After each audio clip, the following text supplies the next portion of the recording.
Assalamualaikum warahmatullahi wabarakatuh.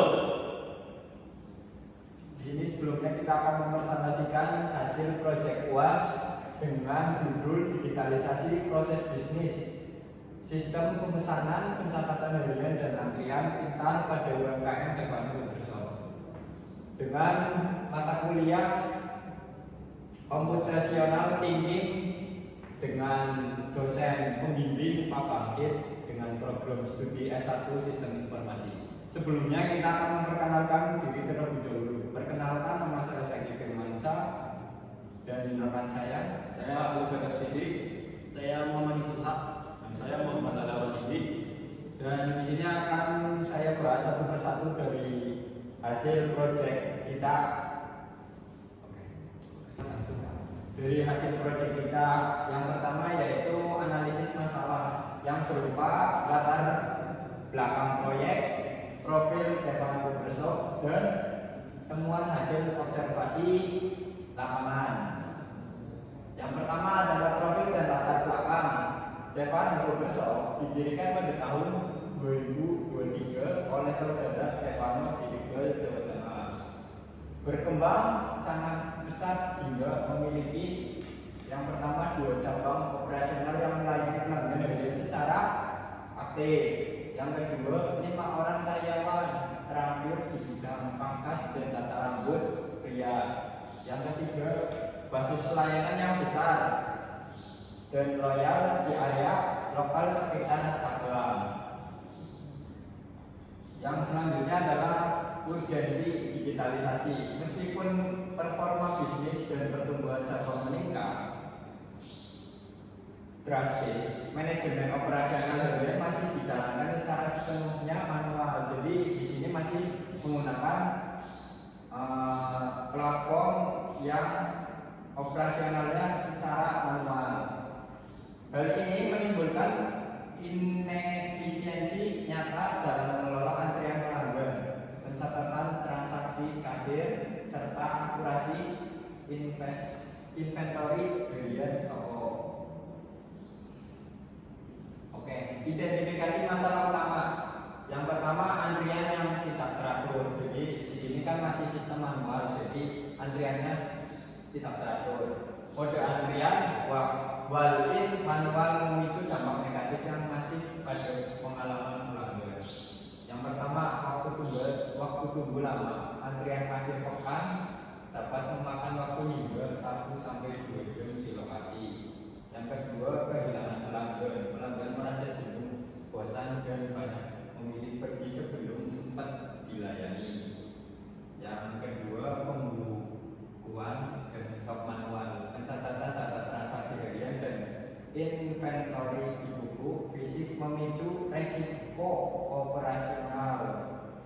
Jadi kesalahan hitung, rawan kesalahan pencatatan transaksi dan hilangnya riwayat konsep berkala, ketidaksesuaian stok produk retail, umet dan barang habis pakai sering habis mendadak tanpa deteksi dini. Jadi dari mulai produk, stok sampai kesalahan dalam transaksi itu masih secara manual, jadi tidak bisa mendeteksi barang yang sudah mau habis ataupun yang masih itu kita tidak tahu karena masih mencatat menggunakan manual. Oke, next. Nah, selanjutnya akan dipresentasikan oleh teman kami. Oke. Selanjutnya yang kedua adalah solusi dan perancangan. Di sini penerapan computational thinking, pemodelan data dan perancangan arsitektur sistem. Next. Oke. Di sini ada dekomposisi masalah. Jadi domain masalah manual, modul sistem, solusi dan fitur yang ditawarkan. Oke, yang pertama adalah antrian tidak terprediksi. Pelanggan menunggu lama di lokasi dan jenuh. Jadi tidak ada kepastian untuk kalau belum ada sistemnya. Jadi itu masih manual, yang dimana untuk pelanggan itu belum ada kepastian untuk jadwalnya. Oke, next. Pemesanan dan alarm tunggu. Jadi untuk di sistemnya nanti kita akan memakai alarm untuk pengingat kita sebagai pelanggan agar nantinya kita tidak menunggu di sana, dan untuk barbershopnya juga tahu untuk jadwalnya. Oke, terus booking online terintegrasi notifikasi otomatis via aplikasi WhatsApp ketika sisa antrian 32. Jadi nanti ada juga untuk via WhatsApp. Terus yang kedua, pembukuan berantakan, pencatatan harian manual di buku AC rentan hilang.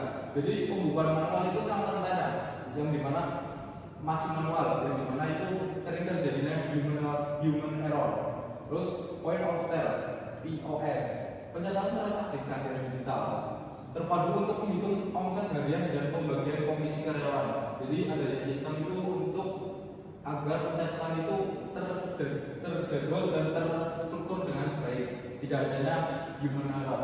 Terus yang ketiga, stok tidak terdata, sering kehabisan stok barang, habis pakai atau retail secara tiba-tiba.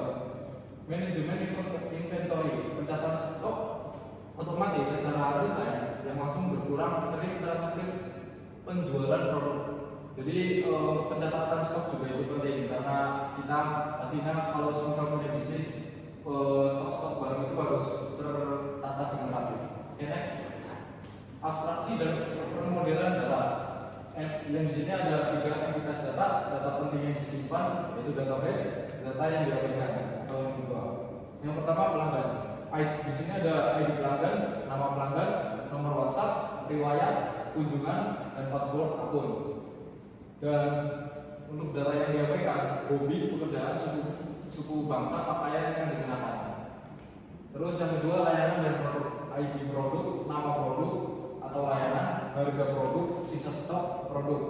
Yang kita abaikan adalah warna kemasan produk, kandungan kimia, dan detailnya. Terus yang ketiga, pemesanan transaksi. Di sini ada ID transaksi, no antrian, waktu layanan, status transaksi, total harga, dan metode pembayaran. Yang kita buang adalah model potongan rambut, preferensi, kursi, barbershop. Jadi untuk database ini yang kita pakai, ini yang diabaikan, yaitu yang tidak kita pakai di sistem atau di GFROM-nya lah kalau misal untuk pengisiannya. Next, arsitektur data dan sistem. Yang pertama adalah model relasi data atau IRD, sistem penyimpanan data dalam 3 entitas berrelasi logis. Di sini ada tabel pelanggan, yaitu untuk menyimpan biodata, dasar pelanggan, dan kredensial login, yaitu yang tadi yang pertama yaitu registrasi, itu pentingnya. Terus yang kedua, tabel layanan produk, menyimpan daftar inventory produk dan variasi harga pangkas. Yang ketiga, tabel pemesanan transaksi, menghubungkan pelanggan dan produk sebagai virgin key VK untuk merekam transaksi harian. Oke, lanjut, aliran informasi atau DFB level 0. Sistem ini menjembat tadi 3 aktor utama. Yang pertama, pelanggan, kasir, dan owner.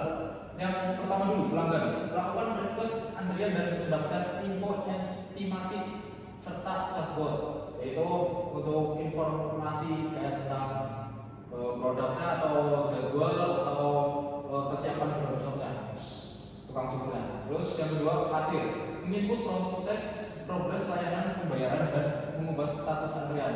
Jika adanya kayak redundansi atau pengulangan itu, nanti kasir bisa mengubah data itu tersebut jika sistem di dalam sistemnya gitu ya. Terus yang ketiga adalah owner, memantau omset, sisa stok, dan kinerja karyawan lewat dashboard. Jadi owner itu masih bisa mengecek performa karyawannya di sistemnya. Oke.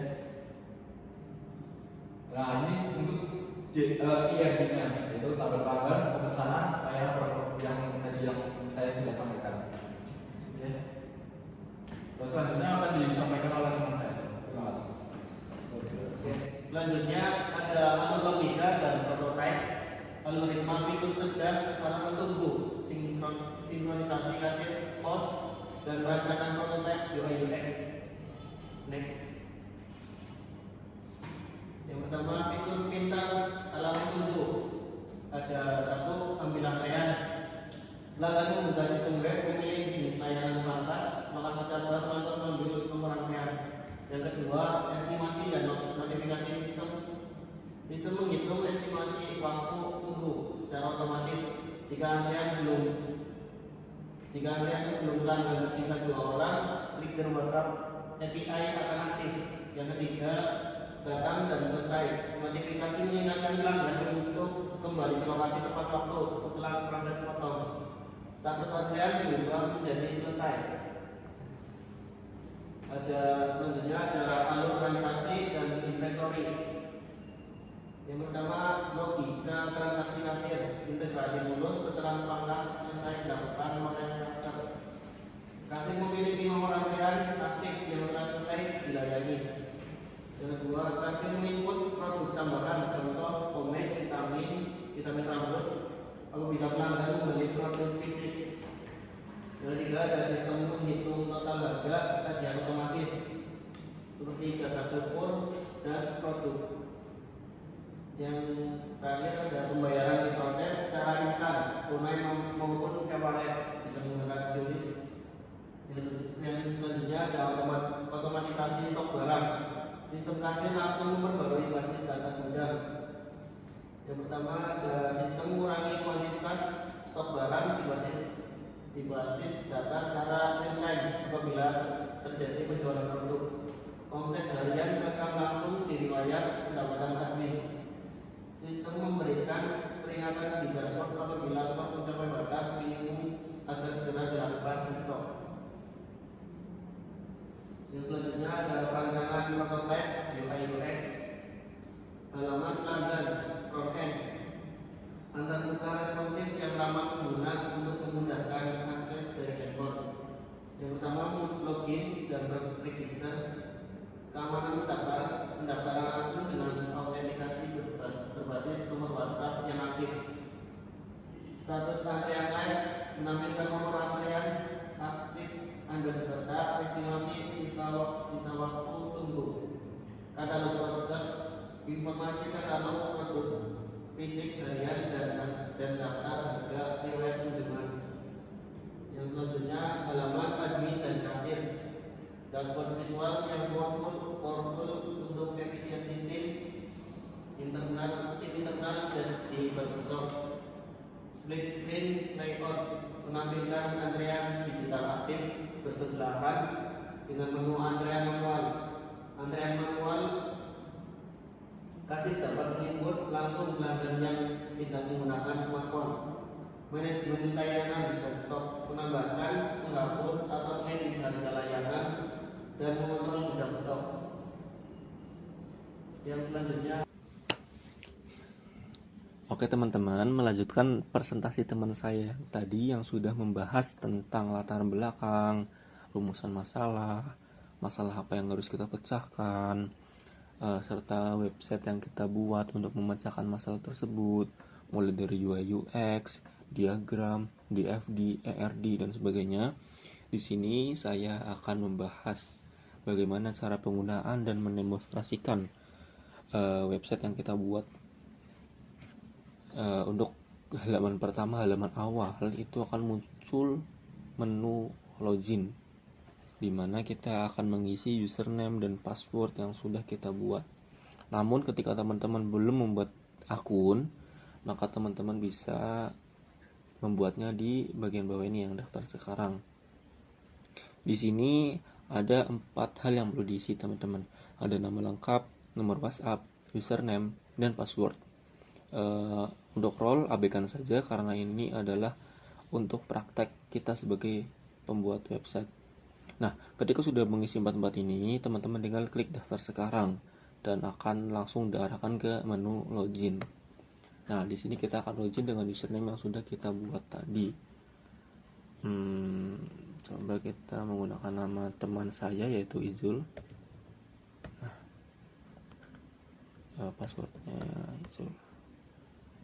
Passwordnya salah, username-nya enggak ada. Izul passwordnya 1. Nah, udah masuk. Ini adalah tampilan awal dari website yang sudah kita buat. Di sini ada pilihan layanan, katalog produk, dan riwayat kunjungan. Kita bahas pilihan layanan. Ini di sini ada 3 pilihan layanan yang bisa ditambahkan nanti di bagian admin dashboard, dan kita akan bahas setelah ini. Dan kemudian ada katalog produk. Ini digunakan untuk menampilkan produk-produk apa yang kita jual di Devano Barbershop. Namun di website prototipe ini kita belum bisa memesan, kita hanya bisa melihat dan memesan secara offline di kasir atau di Devano Barbershopnya langsung. Terus ada riwayat kunjungan. Di riwayat kunjungan ini masih 0 karena di akun yang ini belum pernah melakukan transaksi di Devano Barbershop karena masih baru. Nah, kita langsung coba aja ke potong dewasa. Nah, ini. Nah, setelah kita ambil antrian, otomatis kita akan mendapatkan nomor antrian. Di sini Mas Izul dapat nomor antrian 2. Terus ada status menunggu panggilan. Ini akan berubah ketika pelanggan sudah dilayanin, pelanggan sebelumnya. Terus kita memiliki API WhatsApp. Chatbot kita akan langsung mengirim pesan ke nomor WhatsApp yang diisi tadi di menu login ketika pelanggan itu kurang dari 2 yang sedang menunggu.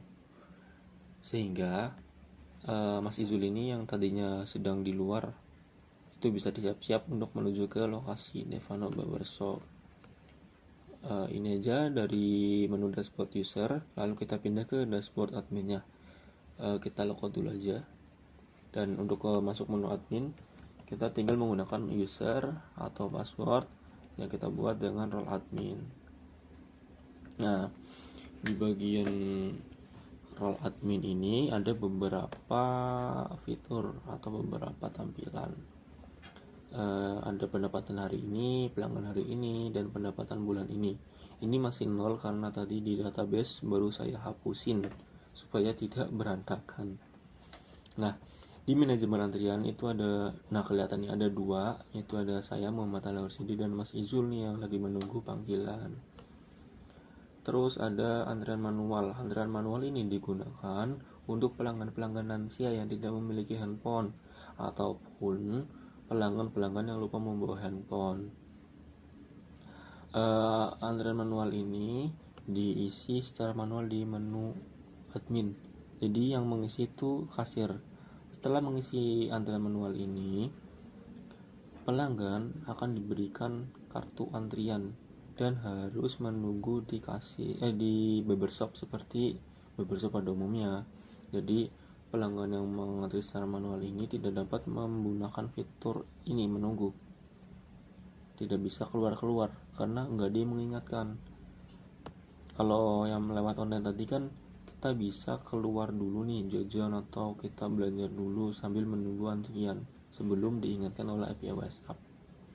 Nah, tadi Mas Izul ini akan otomatis,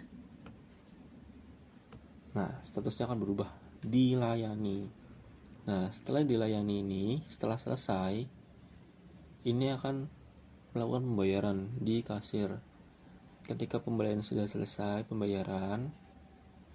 maka kasir akan mengklik tombol selesai ini, dan otomatis statusnya akan berubah menjadi selesai, dan pendapatan hariannya juga bertambah 1 orang. Kenapa 1 orang aja? Karena tadi yang di Muhammad Ali Warsidi database sudah dihapus, tapi ada sedikit bug. Terus kita akan coba fitur yang antrian manual ini. Contoh, kita akan memasukkan nama kelompok saya Mas Alif, potong dewasa dan tambah. Nah, ini akan masuk ke sini. Walk in, ada tandanya walk in. Kita panggil dan selesai. Pendapatan bulannya akan berbeda dan bertambah.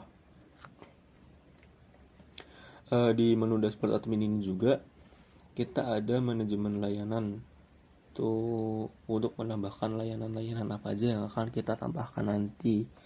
Soalnya lihat prospek ke depan mungkin Mas Devano ini akan menambah seperti semir rambut atau jenggot segala macam. Kita bisa nambah di sini. Misal contoh cukur jenggot, harganya 10.000, berapa menit, sekitar 5 menit, dan tambah layanan.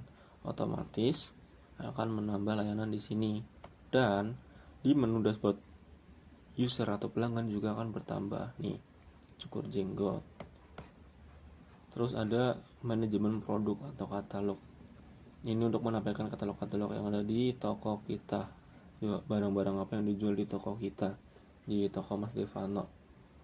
Tinggal nama produk, harga, stok, dan pilih gambar yang akan kita tampilkan. Terus tinggal upload produknya, otomatis nanti akan muncul di menu pelanggan.